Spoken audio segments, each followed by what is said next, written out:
जब 31 जुलाई की जो आपदा आई थी, ये धर्म क्षेत्र है, तीर्थ क्षेत्र है, हिमालय क्षेत्र है, मतलब बहुत संवेदनशील जगह है। धार्मिक और वैज्ञानिक दोनों ही दृष्टिकोण से इस जगह पर नहीं, ढोल तो भगवान शंकर भी डमरू बजाते हैं, डमरूधारी है, तो यहाँ पे डमरू बजाने से आपत्ति क्यों? तुम लोगों ने, प्रशासन ने तमाशा बना रखा। चल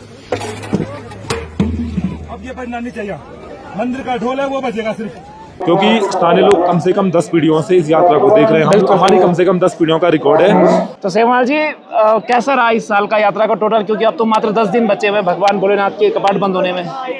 ओम कंठे यस्य विराजते हि गरलम गंगा जलम मस्तके वामांगे गिरिराज राजतनया जाया भवानी स्थिता नंदे स्कंद गणादिनाथ सहित श्री केदारनाथ प्रभु केदारांचल संस्थितो हि सततम कुर्यात् सदा मंगलम। मंगलम भगवान शंभो मंगलम बृषभध्वजा मंगलम पार्वतीनाथो मंगलाय सदाशिव। सर्वप्रथम भगवान जो आशुतोष केदारनाथ जी के धाम से आपका यहाँ पर भव्य मैं स्वागत करता हूँ। धन्यवाद।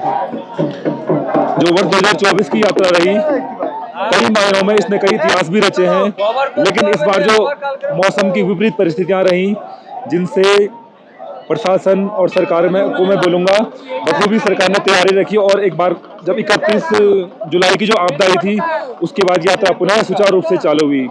इस बार की यात्रा में भी रिकॉर्ड तोड़ यात्री आए और कई चीजें देखने को मिली इस बार।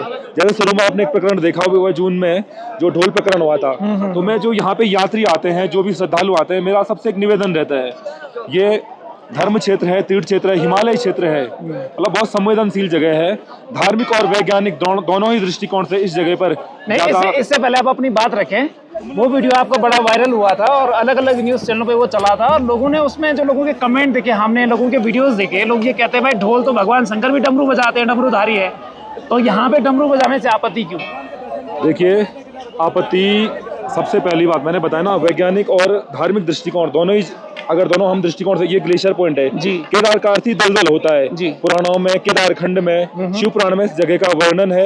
यहाँ पर जो ज्यादा शोरगुल वगैरह वर्जित है इस जगह पे, यहाँ पे शंख बजाना भी वर्जित है जी। इसलिए अगर ग्लेशियर ज्यादा, अगर यहाँ पे ध्वनियां होंगी तो यहाँ का जो ग्लेशियर है वो तेजी से पिघलता है। भले ही बहुत बड़ी बड़ी चीज है, हेलीकॉप्टर चल रहा है, इसमें इन चीजों का विरोधी हूँ, लेकिन ये बहुत बड़े स्तर की लड़ाइयाँ हैं और एकदम मैं या स्थानीय लोग इस लड़ाइयों से नहीं लड़ सकते। लेकिन हमारा फ्री प्रयास है, भविष्य में जो शोरगुल है, चाहे हेलीकॉप्टर की ध्वनियां है, चाहे आप बिल्कुल जो भगवान, जो आपने अभी भगवान शंकर के डमरू की बात की, उसके स्वर है, नाद है, लेकिन फुहारता से कोई अगर नशा करके इस जगह पे ढोल बजाता है, कोई नशा करके इस जगह पे नाचता है, ये बिल्कुल भी यहाँ की परंपरा नहीं है, इस जगह पे वर्जित है। मैं तो यात्रियों से बोलता हूँ, आप दर्शन के उद्देश्य से यहाँ पे आइए, बाबा के दर्शन करिए, बाबा को प्रणाम करिए, आपकी जो मनोकामना है बाबा उसे पूर्ण करने वाले हैं। बहुत ही भोले हमारे भोलेनाथ है, तो आप यहाँ पे शुचिता के साथ यहाँ आइए और यहाँ की जो प्रकृति है, यहाँ का जो वातावरण है, वो ये परंपरा है, इसे बनाए रखने में सबका सहयोग करें। यात्रियों से ही नहीं, हमारे जो स्थानीय लोग हैं उनसे भी मैं निवेदन करूंगा, जो प्रशासन है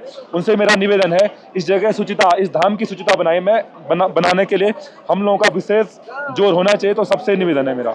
अच्छा, मैं सेमाल जी की बात से एग्री करता हूँ, क्योंकि मैं खुद माउंटेनियर हूँ, तो हम लोग ग्लेशियर में जब जाते हैं ना, तो ट्रैकर्स को कहते हैं, माउंटेनियर को कहते हैं कि आप आवाज ना करें, ग्लेशियर क्रैक्स हो सकते हैं। एनीवे, दूसरा पॉइंट ये है कि इस प्रांगण में मई जून में बहुत ज्यादा भीड़ होती है, यहाँ पे खड़े होने की जगह नहीं होती है, और आप पूरा स्पेस लेके डमरू बजाते हैं, नाचते हैं, तो बाकी जो बूढ़े लोग हैं वो बेचारे कहीं यहाँ गिर रहे होते हैं, कहीं वहाँ गिर रहे होते हैं, धक्का मुक्की उनको लग रही होती है। तो उस पॉइंट ऑफ व्यू से भी आप यहाँ पे ना करें। अगर आपको लगता है तो आप हेलीपैड से नीचे उसको कर सकते हैं, लेकिन मंदिर प्रांगण में मेरा भी अनुरोध है कि ना करें। तो सेमा जी, आप एक चीज बताएं मुझे कि इस साल की जो यात्रा है, आपने देखा होगा बहुत ज्यादा भीड़ मई जून में आ गई और यात्री संभालने मुश्किल हो गए, पुलिस वाले जो है यात्रियों को वापस भेजते रहे या जगह जगह उनको रुकवाते रहे, फिर बाद में बरसात हो गए तो यात्रियों को फिर वैसे भी रोका गया, वैसे भी उसमें यात्री कम हो जाते हैं, तो उससे क्या है कि स्थानीय रोजगार पे बड़ा फर्क भी पड़ता है और लोगों में, सरकार में एक तनातनी रहती है। तो आप क्या बोलना चाहेंगे कि सरकार किस प्रकार से अगली साल की यात्रा को व्यवस्थित करे? आपके कुछ सुझाव? इसमें मेरा एक सुझाव रहेगा, मैं केदार सभा का एक सदस्य, यहाँ का महामंत्री होने के नाते में प्रशासन से हम लोगों का एक निवेदन रहता है, जब भी ये यात्रा, केदारनाथ धाम की यात्रा चालू होती है, तो आप 10 दिन पहले नहीं, इससे कम से कम 3 महीने पहले से यहाँ की व्यवस्था में जुट जुट जाइए। जाइए। और यहाँ की जो व्यवस्थाएं होती है उसमें सबसे पहले स्थानीय लोगों को विश्वास में लेना सबसे जरूरी है, क्योंकि स्थानीय लोग कम से कम 10 पीढ़ियों से इस यात्रा को देख रहे हैं। हम हमारी कम से कम 10 पीढ़ियों का रिकॉर्ड है, और यही नहीं, गुप्तकाशी, गौरीकुंड, सोनप्याग, फाटा, सब जगह लोग, जो भी लोग हैं, सबके साथ मीटिंग करिए स्थानीय लोगों के साथ। क्योंकि इस बार जो मुझे सबसे बड़ी कमी लगी, स्थानीय और जो प्रशासन के बीच जो गैप रहा, इसी वजह से रहा। जो हमारी जो मीटिंग वगैरह होती थी इस बार हो नहीं पाई, और प्रशासन ने स्थानीय लोगों को भी यात्रा से पहले, जब यात्रा चालू होने वाली थी उससे 2 दिन पहले भी लोगों को नीचे गौरीकुंड में रोका जा रहा था। पहले क्या होता था, लोगों की मीटिंग होती थी प्रशासन के साथ में, स्थानीय लोग यहाँ पे 1 महीने पहले आकर तैयारियों में जुट जाते थे, चाहे घोड़े वाला है, टेंट वाला है, यहाँ के तीर्थ पुरोहित हैं, कोई भी यहाँ की तैयारी व्यवस्था में जुट जाते थे। इस बार जो सबसे बड़ी कमियां रही, प्रशासन ने उसमें त्वरित, मतलब जो यात्रा से पूर्व जो हमारी बैठकें होती थी, जो तैयारी, उनमें त्वरितता नहीं दिखाई, तत्परता नहीं दिखाई। लेकिन फिर भी जो बरसात हुई उसके बाद प्रशासन ने, सरकार ने जो यात्रा सुचारू करने में जो सहयोग दिया, उसके लिए मैं स्थानीय लोगों की ओर से, सिख केदार सभा की ओर से प्रशासन, सरकार का धन्यवाद भी अर्पित करूंगा। अच्छा, एक चीज़ हमने देखा कि यात्रा पे आजकल यहाँ केदारनाथ में बहुत नौजवान आ रहे हैं, यूट्यूबर्स आते हैं, लोग रील्स बनाने के लिए आते हैं। आप लोग बोलेंगे कि आप ही तो बना रहे हैं, लेकिन एक पॉजिटिव वे में बनाए तो कोई दिक्कत नहीं है। लेकिन हमने ये देखा कि रास्ते में लोग, बहुत सारे लोग सुट्टा मार रहे होते हैं, हुक्का पी रहे होते हैं। 1-2 यात्री हमने पकड़े थे, वो शराब भी पी रहे थे, मतलब बाहर के कुछ लोग थे। अब स्टेट का नाम निकालूंगा तो फिर लोग बुरा मान जाते हैं। तो आप उन नौजवानों के लिए क्या बोलना चाहेंगे कि केदारनाथ में कैसे आपको यात्रा करनी चाहिए? जैसे मैंने पहले भी कहा ना, हम जब केदारनाथ की यात्रा के बारे में सोचते हैं, जब हमारी यहाँ की प्लानिंग होती है, तो हमारा बस एक ही उद्देश्य है, बाबा के दर्शन करने हैं, और किसी की कोई मनोकामना है वो बोल दीजिए ना, और वो करके अपना बाबा को हाथ जोड़ के फिर यहाँ से आप प्रस्थान कर लीजिए। आप बिल्कुल सही बात कह रहे हैं कि आपका केदारनाथ में आने का एक ही उद्देश्य होना चाहिए, भगवान भोलेनाथ के दर्शन और उनका आशीर्वाद। इसके सिवा आप जो तमाम काम करते हैं, जो आप यहाँ पे छुट्टियां मनाने आते हैं, वो आप शिमला, मनाली, गोवा वगैरह जा सकते हैं। यहाँ पे आप भगवान के दर्शन के लिए आए। अब 10 दिन यात्रा में रह गए हैं, क्या बोलना चाहेंगे? अभी देखिए, यात्रा का अंतिम चरण है और यात्रियों का जो तांता बिल्कुल लगा हुआ है। यात्रा दिन प्रतिदिन बढ़ रही है। 1 हफ्ते 10 दिन की यात्रा है, लेकिन यात्री प्रत्येक दिन बढ़ ही रहे यहाँ पे।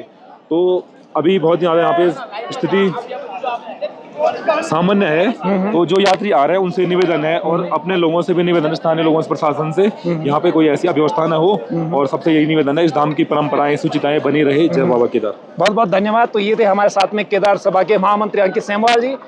हम भी आप लोगों से रिक्वेस्ट करना चाहते हैं कि जब आप हेली टिकट करते हैं तो आप जो है उत्तराखंड टूरिज्म की साइट पे ही करें। आजकल बहुत ज़्यादा फ्रॉड हो रहा है, लोगों की लाखों रुपए ठगे जा रहे हैं। साथ ही साथ केदारनाथ में आप आते हैं, जो भी आप यहाँ पे प्लास्टिक की बोतलें यूज़ करते हैं, रेपर्स यूज़ करते हैं, उसको अपने साथ वापस डस्टबिन में डंप करिएगा, ताकि यहाँ पे गंदगी ना हो और यहाँ की साफ सफाई बनी रहे। अगर हम लोग यहाँ पे गंदा करेंगे तो आने वाले समय में हम लोग इन ग्लेशियरों को, इन हिमालय को नहीं देख पाएंगे।